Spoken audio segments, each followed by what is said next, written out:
ఇంటి పెద్ద కోడలు mega power star Ram Charan భార్య ఉపాసన సోషల్ మీడియాలో ఎప్పుడూ యాక్టివ్ గా ఉంటారు. ఆరోగ్యపరమైన సలహాలు ఇస్తూనే కరెంట్ టాపిక్స్ మీద తన ఒపీనియన్ చెప్తుంటుంది ఉపాసన. తమిళ హీరో విజయ్ పొలిటికల్ ఎంట్రీ మీద ఉపాసన చేసిన కామెంట్స్ ఆసక్తికరంగా మారాయి. ఫిల్మ్ ఇండస్ట్రీకి చెందిన చాలా మంది రాజకీయాల్లో రాణించారని, ముఖ్యమంత్రులుగా సేవలు చేశారని, విజయ్ నటుడిగా ఎంతో మంది హృదయాలను గెలుచుకున్నారంటూ చెప్పుకొచ్చిన ఉపాసన ఇప్పుడు ప్రజాసేవ చేసేందుకు రాజకీయాల్లోకి వచ్చారంటే అది చాలా గొప్ప విషయం అంటూ ప్రశంసలు గుప్పించారు. సమాజంలో మార్పు రావాలని కోరుకునే లీడర్ ఎవరైనా సపోర్ట్ చేయాలనేది తన అభిప్రాయం అన్న ఉపాసన, ఒకవేళ అలాంటి వాళ్లకు సపోర్ట్ చేయకపోయినా వెనక్కి మాత్రం లాగకూడదని సలహా ఇచ్చారు. విజయ్ గొప్ప రాజకీయ నాయకుడు అవుతారని భావిస్తున్నారని చెప్పుకొచ్చారు ఉపాసన. అయితే తన పొలిటికల్ ఎంట్రీ గురించి ప్రశ్నించగా తాను మాత్రం రాజకీయాల్లోకి రానని క్లియర్ కట్ గా చెప్పేశారు.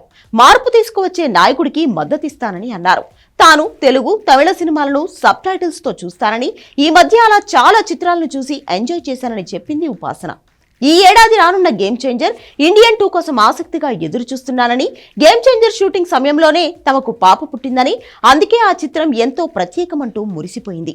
చరణ్ నటించిన RRR కు ఆస్కార్ వచ్చిన తర్వాత ఈ సినిమా షూటింగ్ లోకి వెళితే అక్కడ అందరూ నాటు స్టెప్ వేసి అలరించారు. అది చూసి చాలా ఆనందం వేసిందని ఆనందం పంచుకుంది ఉపాసన.